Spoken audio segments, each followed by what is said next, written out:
Well, Joseph, great to have you on the show. Really excited to chat with you. Awesome. So my start is generally I like to just start. I don't like to Sorry. do an intro.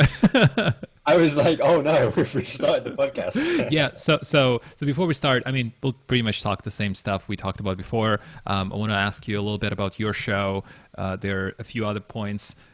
Rethinking the podcast format, documentaries, case studies.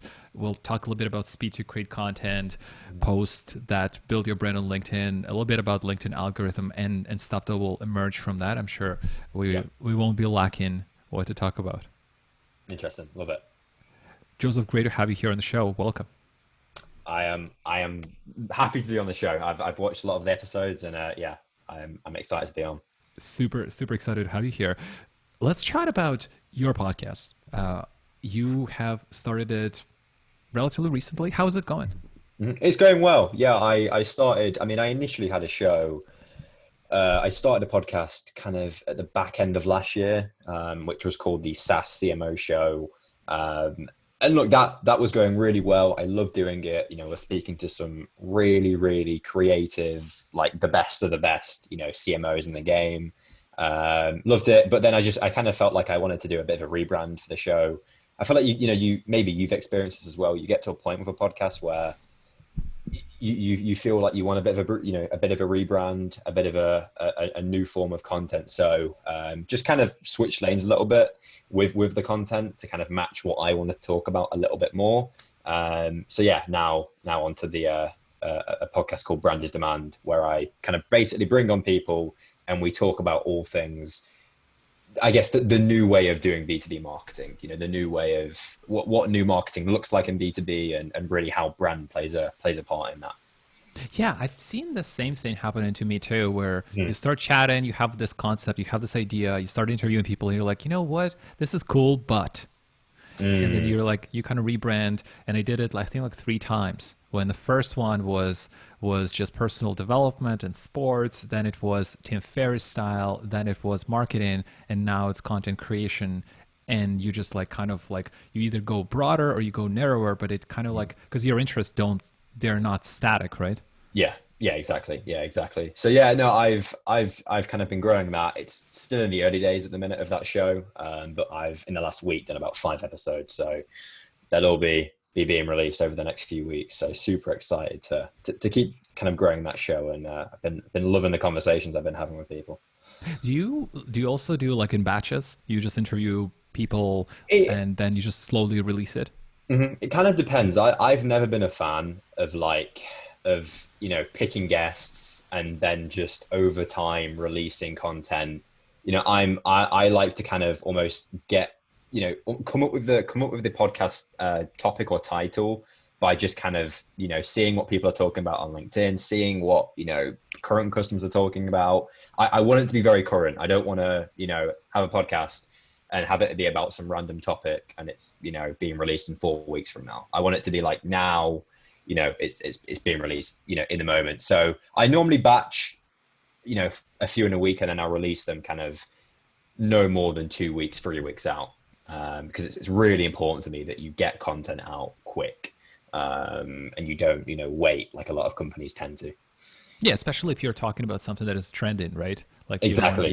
you don't want to be like Yeah. keeping it in your vault for like Yeah. a month. The worst thing that companies do, they create all this content. They've got hundreds of pieces, in the account ready, and it never sees the light of day. So yeah, it's the worst thing. Yeah, when it does, like it's like 5 likes and then on to the next Yeah. one.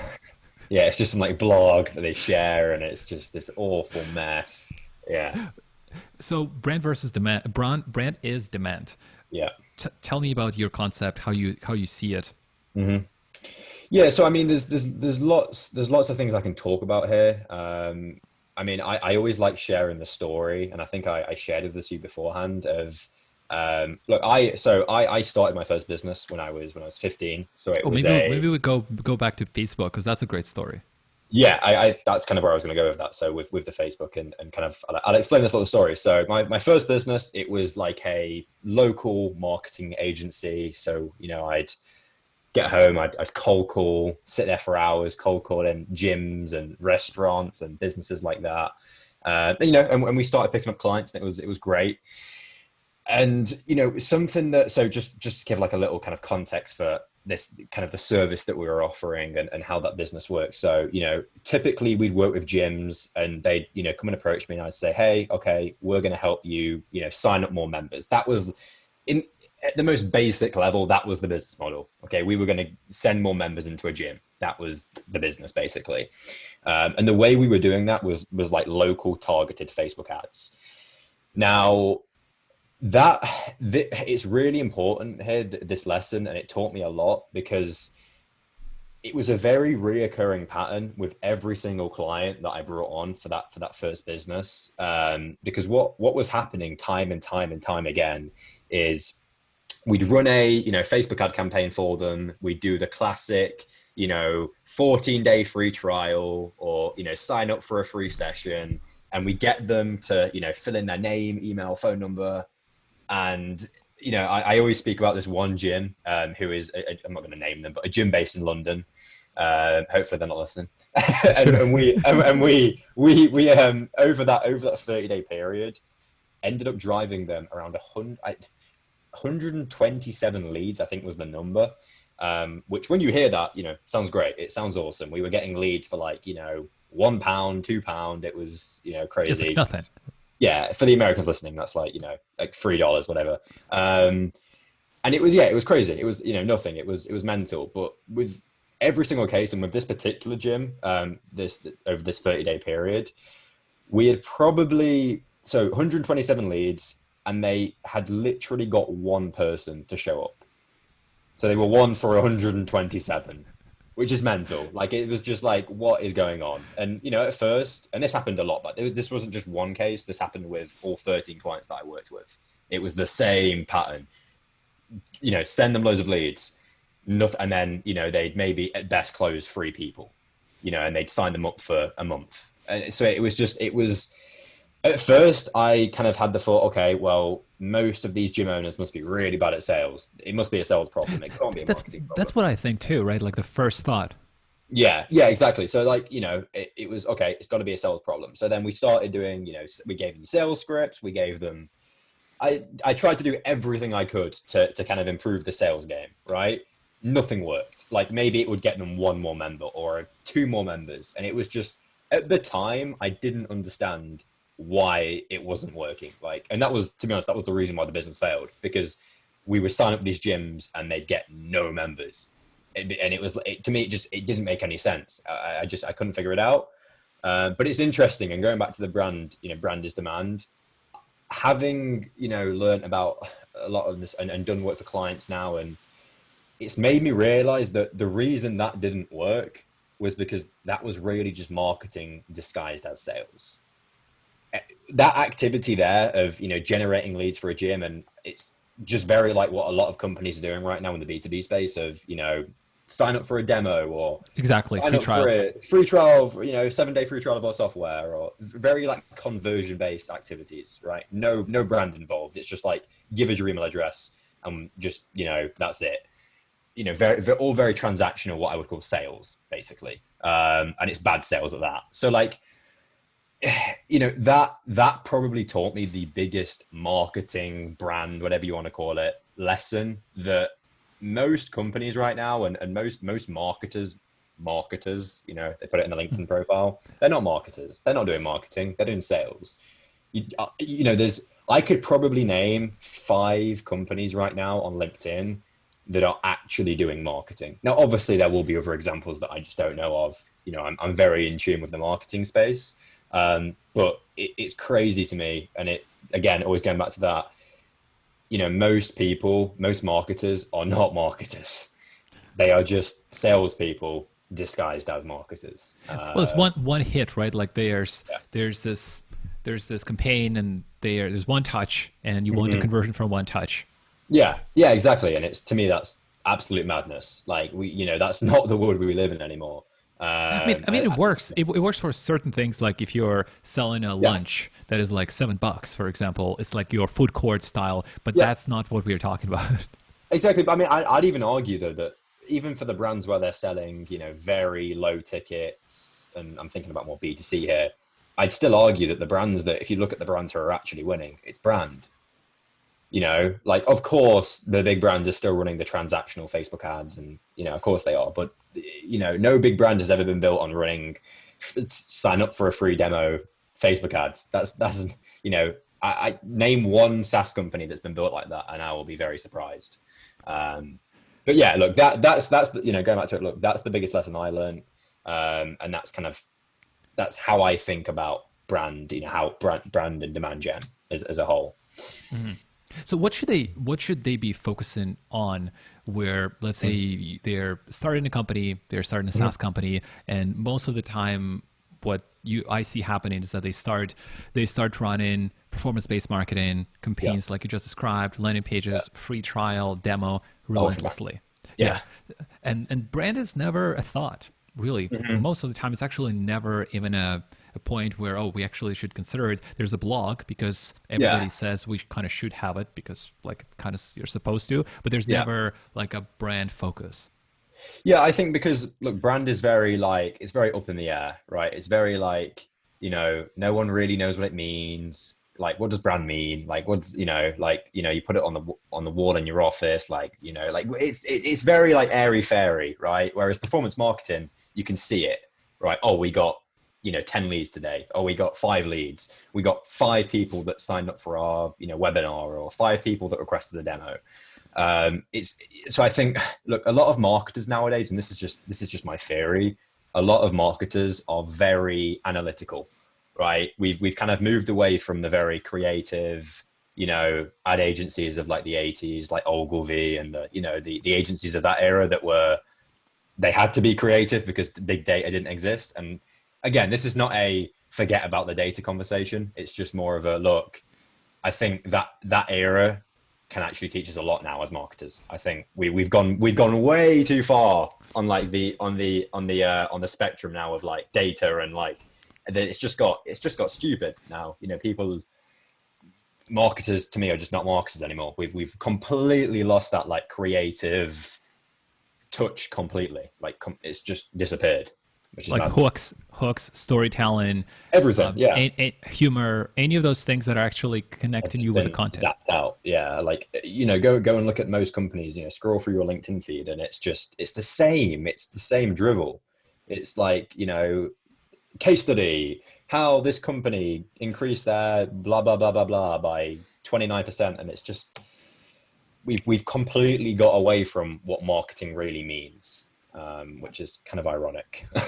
I was actually interviewing an agency owner, Paul Meller, from agency based in the UK, London. And he said that there was a study done relatively recently that said that people who see ads, they can't recall at the very least 92 of them. Ads that are there, like they will never know what it is. So it's basically just complete noise, which is the same thing for the content, or probably you could probably even argue that's worse. Yeah, no, yeah, I would.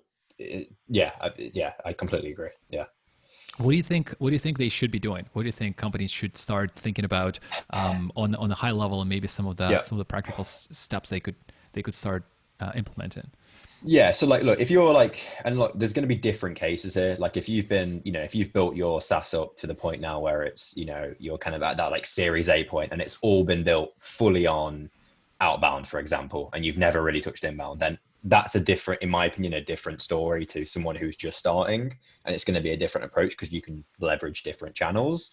But I think, look, the very core of it is it's content, right? Like that's like, I know that word content marketing, content, this gets thrown around all the time, but that's what really comes down to it. And it's content that is, and look, how I think about it, and I'm not going to try and go too far out, but like how I think about content and how I think about the whole space is like almost approaching it like you're a real estate investor, right?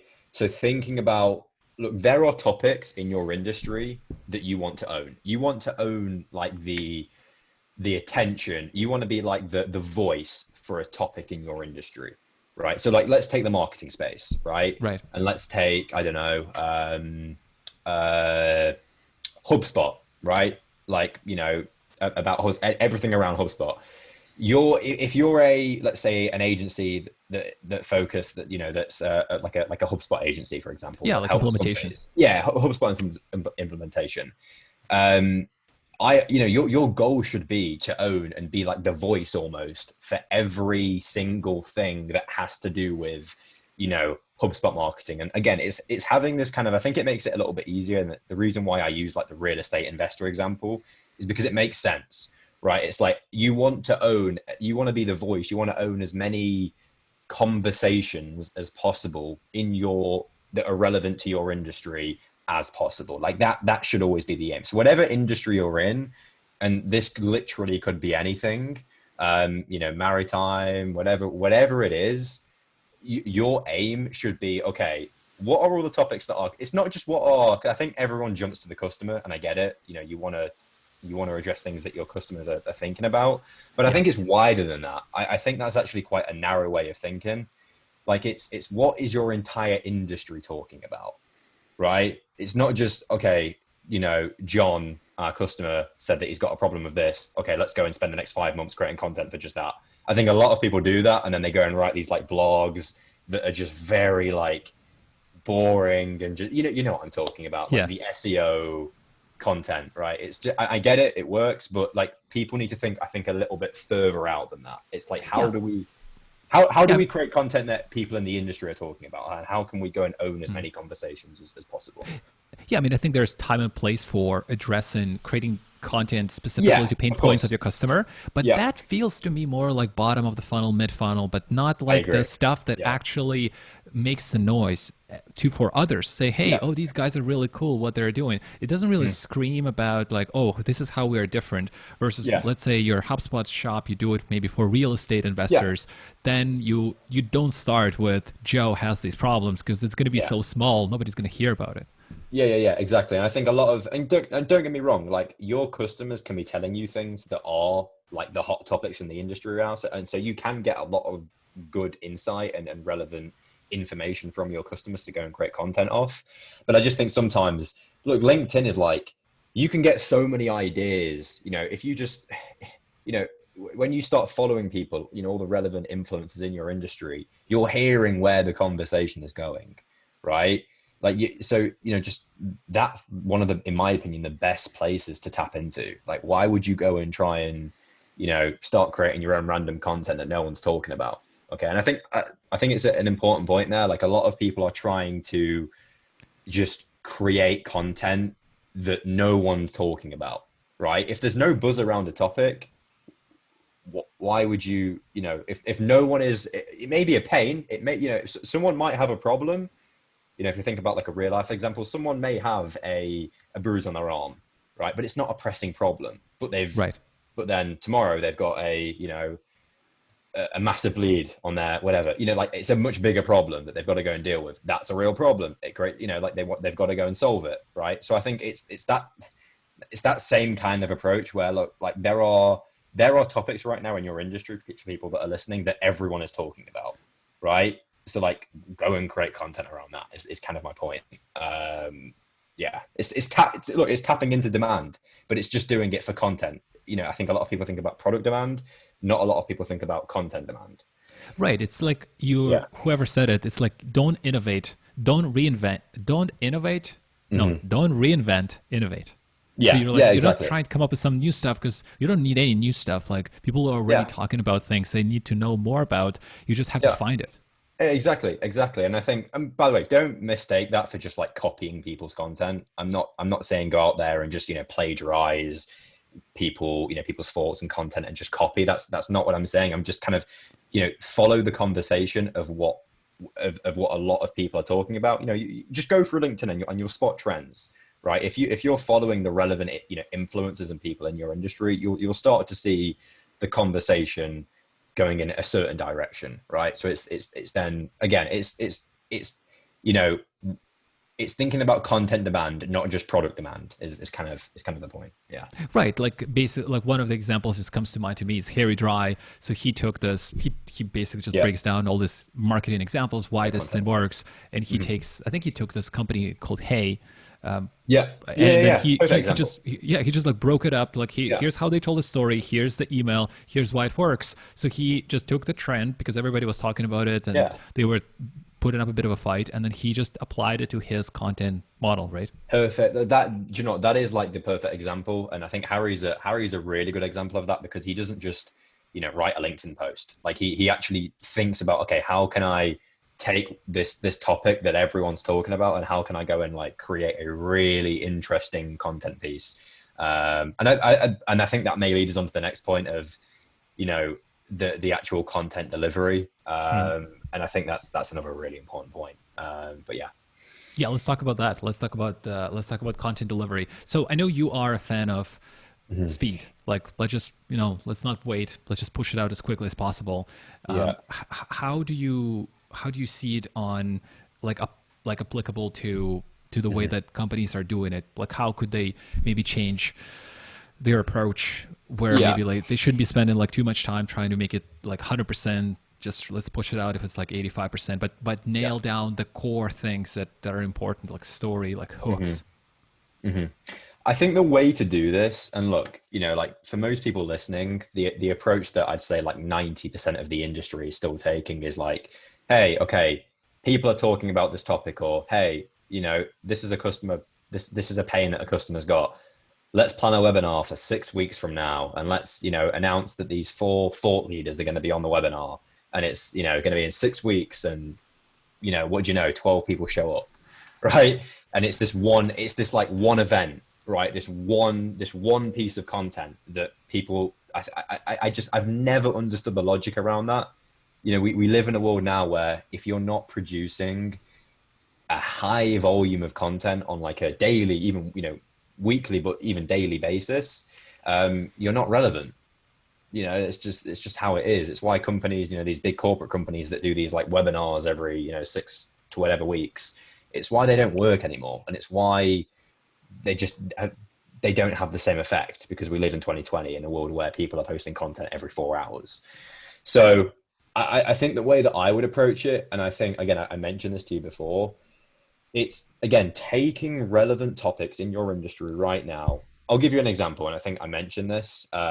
Everyone in marketing right now, and for the marketers, marketers that are listening, it seems that everyone on LinkedIn right now is talking and is giving their opinions about MQLs, right? And how Yes. MQLs are bad, and Yes. how MQLs are this, and leads are bad.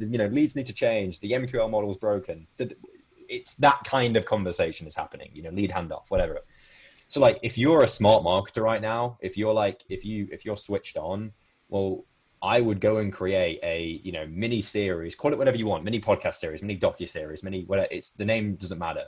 And I'd, give it a name, for example, the death of the MQL, right? And it's like a little mini podcast series, and I'd go and interview, and this doesn't have to be a long process. It's literally you go and interview 10, 15 people, right, in the next 2 weeks, 1 week, however long, how many, ideally 10, 15 people. Go and interview, 10, 15 marketers and just ask their, and just get their thoughts around this conversation of MQLs, right? And then you can then take all of that content around a very relevant, and it's Yep. everyone's talking about this on LinkedIn. You've now got 10 to 15, 30 minute, 20, 30-minute conversations around this hyper relevant topic that everyone in your industry is talking about, that you can go and post on LinkedIn. And look, if you're smart about it, you'll go and post 3 to 4 of these every single day across your company page, across different people within your team. The host of the show will be posting it. That's the way to create content, I think. And it's an important point as well. A lot of people right now are starting podcasts. There's a new podcast now every day that pops up.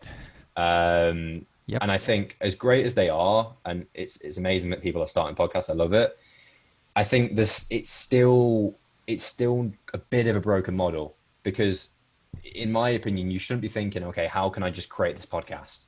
It's not just, there's a lot of people now just starting podcasts for the sake of starting podcasts, right? It's like, how can we take a very relevant thing right now that's relevant for the next week or that's relevant for the next 4 weeks, and how can we just like get all the attention about it? right? It's almost the way I describe it is almost thinking, you know, like almost like a PR agency where they're trying to Right.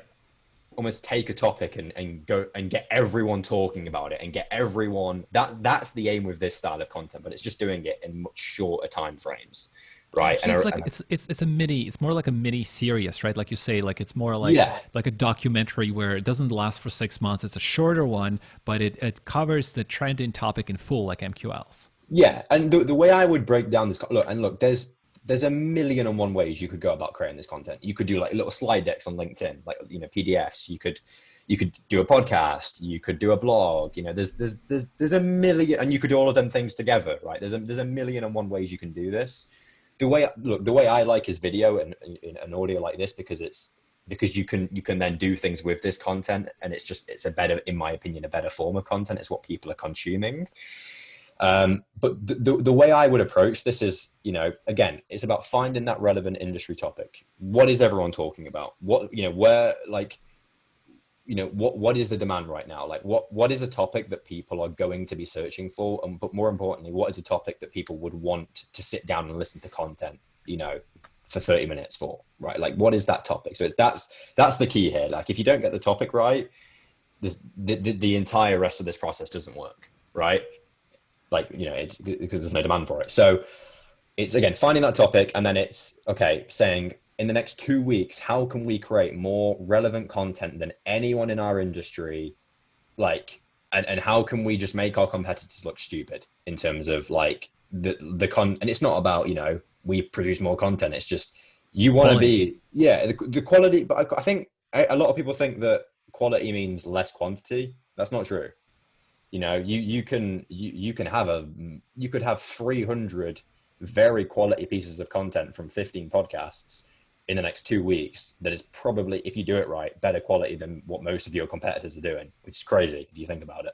Yeah, it's just like so what would be the, I totally agree, by the way. What Yeah. would be the areas, Joseph, that you think that companies get wrong in the process where they are thinking they're creating quality, but they're Yeah.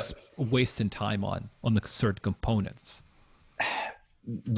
Right. So I'd say there's a few things here. One is the topic, and I know I'm going to sound like a broken record in a minute, like it's the topic, but it is the topic, right? If you're talking about something, and I see this all the time in marketing, right? You've got agencies that are talking about things that people were talking about 5 years ago, like ABM, right? Like, they're just starting talking about ABM and how ABM is go, like, you know, like I saw a webinar yesterday about someone advertising an ABM webinar, like how to. It's like, who would want to show up to this? Like, do you know what like it's So old like, school.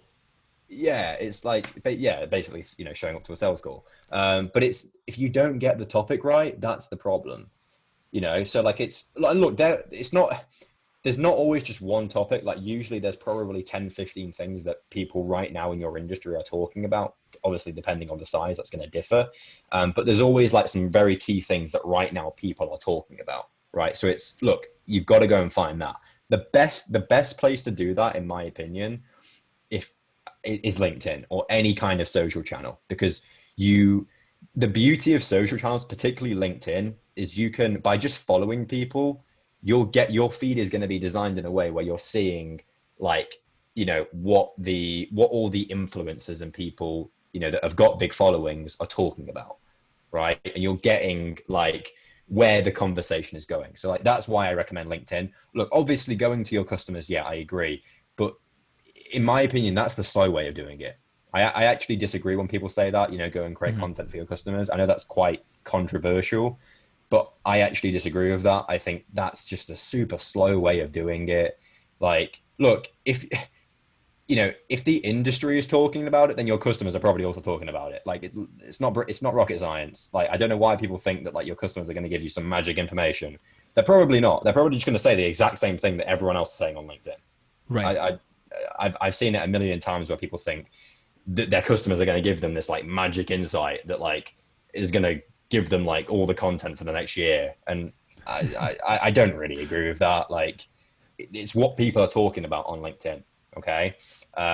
But also as well, I think it's, again, on that point, it's not just creating content just for your customers, right? Like, a lot of people, let's say their target decision maker is a CFO, they're just creating content for the CFO. right? Just the CFO. Mm-hmm. And it's like, well, there's other people involved in that buying process, right? And I'm not clued up about how the finance department is set up, but there are lots of people within that Right. department that are probably interested in what you're saying. Right. So it's thinking about, again, it's creating content for the industry, not so much just like the one role that you're trying to target. So it's thinking about who are all of the people that would have some kind of influence in the buying process, and then creating content for them as well. I think that's where companies should start. If you're asking about, where do they go wrong? I think that's one of the big Right. problems. Right. Yeah. So we identified, let's say we identified the topic, we know what we want to write about. Yeah. What do we do after that? If we want to create this, let's say this 10 to 15 folks, we interview them and we want to create this mini series of MQLs in the next 2 weeks. What do we do after that? Yeah. So at this point now, so, we've got the topic established. We know, what we want to talk about. It's then really honestly, and this is why I think people overcomplicate it. They, usually want to plan some really complex webinar in 6 weeks from now that covers this topic, and it's really just a sales pitch for their SDRs to go and spam people. That's fucking true. But That's the it's truth. look, I know I said it before, but it's really, it's almost right. So it's taking this topic that there's a lot of buzz for, and it's thinking about how can we create the most relevant content, and how can we just kind of it's thinking about like a media company, like a media company. How can we own all the attention for this one topic? Like, news channels, they're always competing for the same story. They're always competing for the same, BBC News, whatever country you're in, they're always competing for the same story. It's the same thing with this. It's just a different topic. It's in B2B, right? So it's thinking about how can we go and create the most relevant content with the most relevant people to talk about this topic in the shortest amount of time. And that's really the answer. And I know that's quite a high level, like answer, but that's honestly like the truth. And because there's not just one way of creating content. You could go and do a podcast. I'd recommend a podcast like this because it's just easy. But there's a million and one ways. You could create like an hour documentary, that's like a bit more high production. You could go about it so many ways. Do you think? Yeah. Do you think? I'm curious with this example of MQLs, because I was thinking it would be interesting if, let's say, you write a sort of a plan.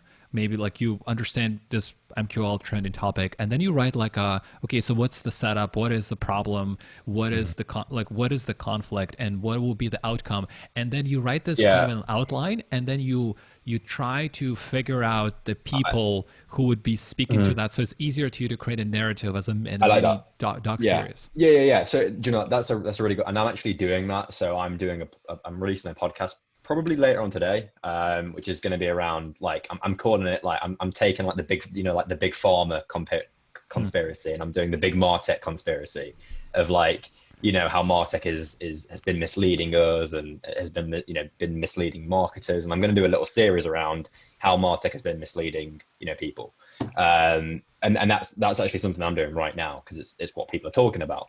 So yeah, I like that because I think and I'm actually doing that with my content. I'm like the podcast intro is, have we been lied to? Have we been and it's a very strong narrative. And I think again it goes back to what we said right at the start, right? Of we've gone away from what marketing is, right? So many people they'd take that topic, but they'd make it a really dry webinar.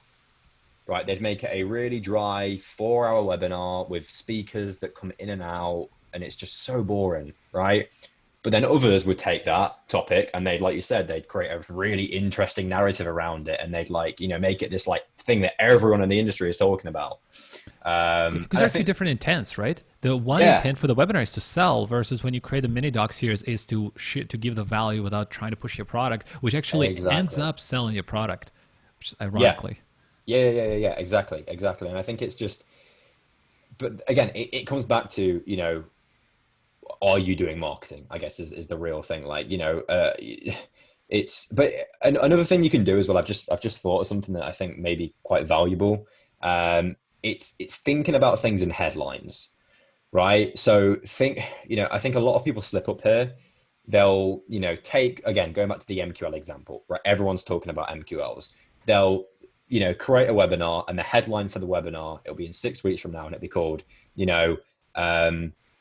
It'll be MQLs 101 or something, just something super bland that has like no narrative to it. It's just like discussing MQLs with four thought leaders in the industry. B2B leaders, yeah. With B2B leaders, yeah. Like, whereas you could take that and you could do what I said and be like, the death of the MQL and like make some like really interesting. But do you see, like, just by changing the headline, the narrative has completely gone from this like dry, boring sales pitch to now, oh, what's this? And that's what gets people sharing the content. And a lot of this is really just thinking it's how you frame the content is the biggest thing here. Like, how you frame the content makes all the difference. It's the hook, yeah. right? Yeah, exactly. You call it, the headline, the hook. It's the same. Yeah, same thing. It's how you frame the content that makes a lot of the time will make all the difference. Yeah, I think I was interviewing Doug Kessler, who is a really, really smart guy, owns this B2B content agency in London. And he had this on his website, there was this newsletter window. And like, do you want to like sign up for our newsletter? And he didn't say that. He said, would you like to opt in into our crap? There was like a smiley face. And it was just so like on point. Like, nobody says that. Very few people do. And it's just, it's so real. Like you said, like it's just instantly stands out. And to be clear though, like, just changing the headline, that may get people in, but that won't retain people. Right. So that's the other point to this. Like, you can't just change the headline and make it a fancy graphic and, lead with a narrative. Like, you actually have got to follow through with that in how you're delivering the content. And that's where things like, just changing the content style up, like, rather than it just being a webinar where you sit there for 2 hours and there's like speakers that come in and out. Like, why not? Like, I always think, and I'm always trying to think of really practical ways that companies can do this, because I know not everyone's working on a really big budget. But going back to the podcast example, maybe go and film. And a really practical way you can do this is go and film 10, 15 podcasts, right? And then take all of that content, because you've got tons of content. Like, you've got 7 films in if you go and film, 15, 30-minute podcasts, you've got like 7 films basically that you can go and take. So like, go and, take all of that content and then almost create and like, almost like a bit of like narrate almost. So like, take all of that content, break it down into like a 15, 20-minute video, which almost acts as like the pillar piece of content that frames the entire series, if you see what I mean. So that like, almost like a documentary that like is the piece that gets everyone sharing it. And ideally that's the one video that like everyone is going to be talking about. If you see what I mean. That's a super smart approach. Like, the way that I kind of envision it is, let's say we take a piece of this video that we're doing right now, and you had some really good points. So I take that maybe as an intro, and then I take a sequence from a movie or a TV show that makes sense. There's a voiceover that says, here's how we do it at blah blah blah right now, and it goes to like that B-roll, and then it comes back to you, and it becomes that really cool video that I have not seen anybody doing it. No, and that's what we're like really trying to push, with kind of our agency. And like, it's I think a lot of people, and I've seen a lot of people say this on LinkedIn, and it's something that I want to touch on, of like, a lot of people push this message around of like, just keep your content simple. If you're going to make a podcast, just interview someone, just record it on Zoom, and then that's it. And like, I'm for that. I do it with clients. It works. Cool. But I think it's going to get to a point, like, just like YouTube did, right? It will get to a point where everyone is doing the same style. Everyone is doing the same style of content, the same delivery. I mean, just go on LinkedIn now and you'll see 10 million people with this like mini clip thing on LinkedIn that they've done, which again, it works. Of course it works. And again, it's always about what you're saying in the content, not just how you're delivering it. But I do think the delivery is going to become more important. And look, it helps you stand out, right? How you frame the content and how you deliver it, it does help you stand out. I don't care what any Gary V, just worry about the message kind of person says. Like, I do think that, like, as much as organic and raw does work like this, I do think we'll see a lot more, real content creators coming out, on LinkedIn and really showing off, interesting types of content. If you want to create content, let's say video for LinkedIn that is pretty quick, do would you say it's documented? It's documented and maybe put in like some clever hooks in your written copy saying, this is this thing, and then Yeah. here's maybe relatively boring video, but at least it supports the hook.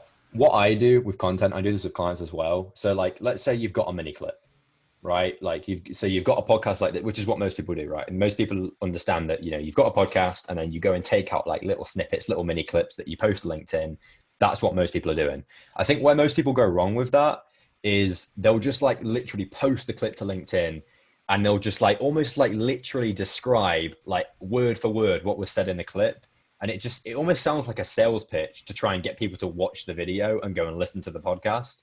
And it's like, it's just, again, that's not marketing, right? Marketing is, like you said, it's a hook, it's the headline, so something that we do with the little mini clips is and it's literally just, I wouldn't even call it a hack. It's just something that you can do to just like get people kind of hooked in. It's let's say you've got a 2-minute mini clip, right? There's usually a point in that mini clip where like you say like the real juice, right? Like the real, like the real thing that's going to get people like hooked, right? Put that like at the start of the mini clip where like, and you'll see people like Gary Vee doing this. Like it's the real, like it's the five words that people really want to hear, or the five. Oh, like an intro, right? Yeah. Like an intro that's going to get someone hooked.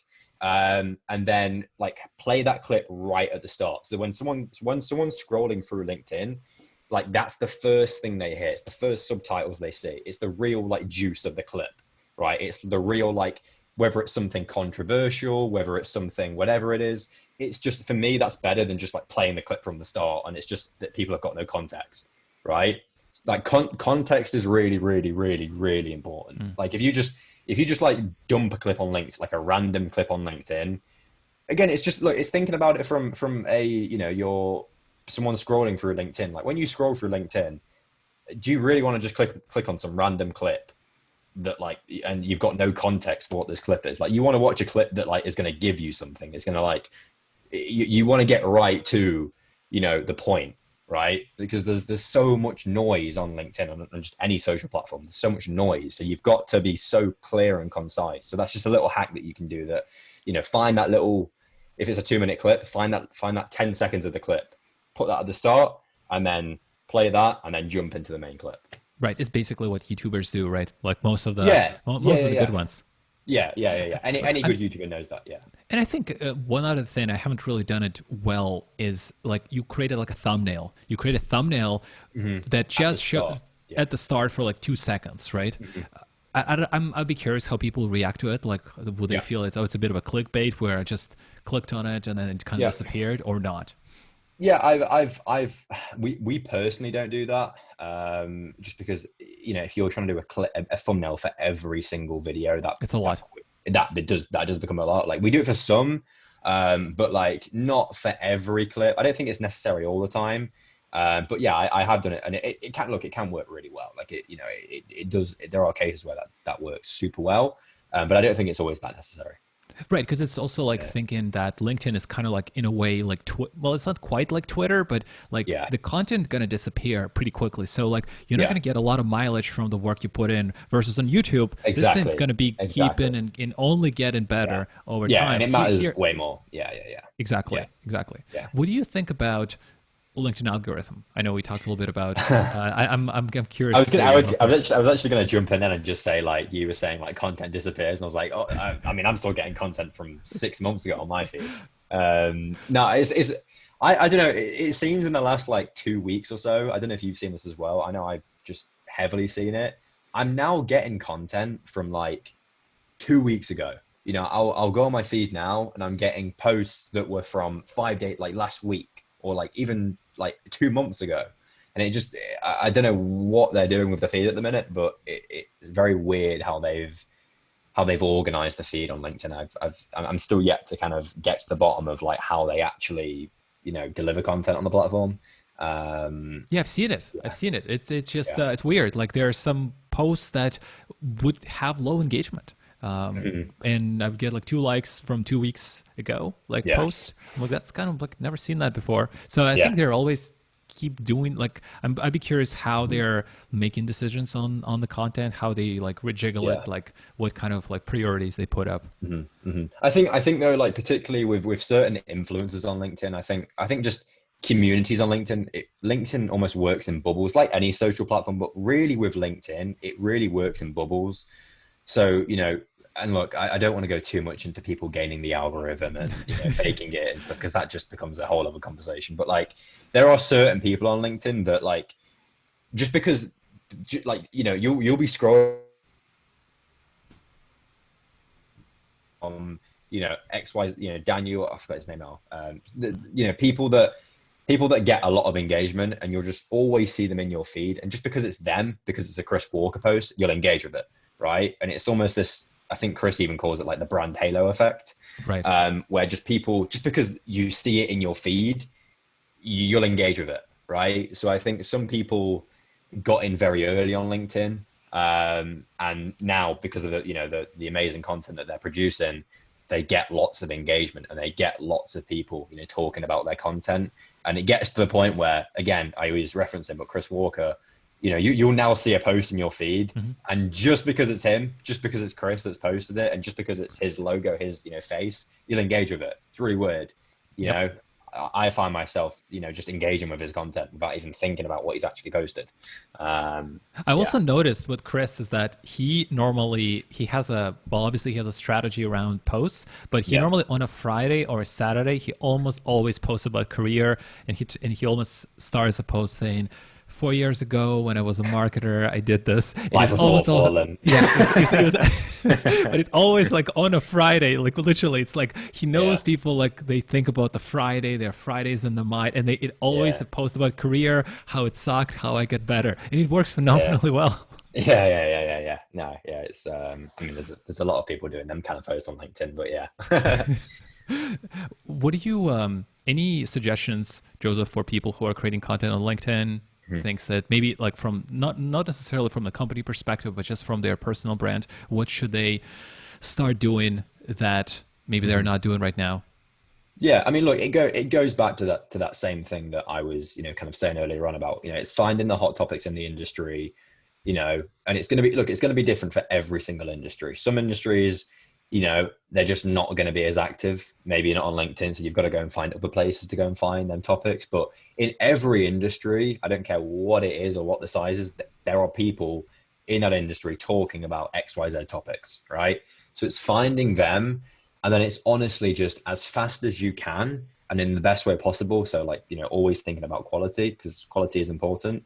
How can we create the most hyper relevant content as possible in the shortest space of time, and how can we do that as quickly as possible, and that's, I think you've got to start there, right? Because that then becomes the kind of the as Gary Vee would say, the pillar for all of your other content, right? You can then take that, you can look from one podcast, you can do quote cards, so you can do like a find a quote that someone said in the podcast and do like a nice little post around that. You can Twitter style. You can do slide decks. You can take little mini clips. You can do what I said about, finding a clip, and then, there's so many things that you can do from one podcast. It's ridiculous. Like there's the possibilities are like literally endless with what you can do. So I think it always is, it's finding like, what is that pillar content for everyone that may not be a podcast, it may be a blog. I just think for me, video and audio is going to give you the most to play with, because I just think you can do the most with it. But I think, look, start there. One other thing I'd say as well that I've seen, and that I think is actually quite an important point, is you'll usually see in a company, in most companies, not all, there are, it's not always 100% this case, but it's usually someone in the company is the podcast host. It's usually just one person, right? It's just, there's always just one voice typically, right? That is like the main voice for the content. I think one thing I'd say is find out a way that you can involve more people into the content. So like, rather than it always just being one, the same person that does the podcast, maybe it's your CMO that does the podcasts, right? That does, that's always the voice. Like, figure out how you can involve like the head of PPC and like the head of demand gen and like you know, like the junior marketer, like just bring as many people as you can, like onto that, like, again, pillar piece of content, so they can go and use it for their own content, right? They can then go and take that, and they can take a clip where they were speaking in the podcast and they can use it for their own content. I think that's really important. We've tested this and it is a thing. If you just share content where other people are speaking and you are nowhere to be seen in this content, it's just like, even if it's connected to your company, but you're just like sharing content. And by sharing, I don't mean like sharing the actual post. I just mean like taking a piece of content where you weren't involved in it. It doesn't work as well because it's just not you, right? So I think that is really important. Like, you know, trying to involve as many people in the company as possible on the podcast. You know, a really good example here. I follow a company, and it's everyone should, after you listen to this, should go and follow these guys on LinkedIn. They're called the Go Agency. They're based in London. They're like the number one, like Europe's number one, like influencer agency. And they've got like 10K on YouTube, like 10K subscribers, and they do a daily vlog. They've been doing a daily vlog now for 18 months. And it's just super, it's like they've got this like really charismatic, like daily vlogger, who, like, you know, just goes around and basically interviews all the employees, and they've still managed to do this, you know, despite lockdown, despite the coronavirus. They now just basically, he literally shows up to people's houses, the employees, and they go for walks, and they like create really interesting content. So, like, you know, it's also thinking about how can we just create content that people are just going to enjoy watching, you know, because that's the thing as well. I think everyone's thinking right now, how can we create like the educational content? I'd almost push back on that and say, like, why not like try and create the funny content in your industry? Entertainment, right? The entertainment, like, you know, people still want to be entertained. So yeah, like, again, I know I've kind of gone off there, but yeah, like that's how I, you know, try and involve as many people as possible in the content. Yeah. You actually, that was my next question about who people need to go and follow right now. Folks who are really good at content creators on LinkedIn, and maybe beyond LinkedIn, because I know you follow a lot of these. You mentioned one, the Go Agency, right? Yeah, they're called the Goat Agency. So like Goat. Gotcha. Yeah, like everyone should go and follow these guys. Like, they kill it on LinkedIn. And we'll look it in the show notes. So, because I mean, I'm probably not following everybody. So, what are some of the other names you'd recommend? Yeah. So look, I don't all like I follow, like, you know, some B2B companies and some B2B marketers, but I also like kind of sharing examples that aren't strictly B2B. So, you know, I'm thinking channels like there's a guy that I've been following now for about a year called Jake Tran, who has just in the last year or so has blown up on YouTube for creating this like documentary style kind of content. Those are really good. That was very good. Yeah. Have you checked that? Yeah, they are. I've seen it. And what I was blown away. Of course, it was very deep. Was very, very relevant. Yeah. I would be very curious how he does where does he find the BRoll? Because like he does this incredible voiceover, which is a hard project to write. But like the other part is so hard is how do you find the right scenes from all the movies, from all the TV shows? Like how do you catalog it? Because I was thinking from a production perspective, that's a tough one. Yeah, no, and look, these are all things that I'm sure like editors would understand more. Like, I'm not, you know, I do editing, but I'm not like, you know, like a crazy, you know, I'm not crazy into it. So look, you know, but like it's creators like that for me that I think everyone wants to, you know, I've been seeing it a lot on LinkedIn recently. Like, who are the best B2B marketers to be following? Well, to be honest, there's not many. Like, there's not many people that I'd actually recommend you go and follow. Like, obviously Chris Walker, you know, the likes of them guys in DG, Dave, you know, Dave Gerhard. But like, to be honest, like, there's not that many companies like that I'd actually go, you know what, they're killing it. In fact, sorry, one company that I have just thought of is called Surfer. I've done a podcast with them, with their head of marketing last week, and they absolutely kill it on YouTube right now. They get like 2K views for a YouTube live, which is like unheard of. Like, and they've like built a really core audience of like SEO, like pros that follow their content. And they're just absolutely killing the YouTube game at the minute. They've like done the reverse of like the webinars. So instead of just doing this like webinar, here in the back. They've like created this like weekly series that they do. And they basically send people. So rather than sending someone to like a Zoom call, for example, or a webinar platform, they send people to the YouTube live. And it's just if there's one company that you should go and model for YouTube right now, it's Surfer, like 100%. Like Surfer are hands down killing it, as well as obviously guys like Ahrefs. But aside from them, to be honest, there's not many. Like I then go and look more at like the more kind of just general world of YouTube, like Jake Tran and those guys who are just their content's hilarious, and it's just it's great to watch. Josef, where's everybody can find you online? Yeah, so LinkedIn is the best place. Just tag me up on LinkedIn, Josef Newton.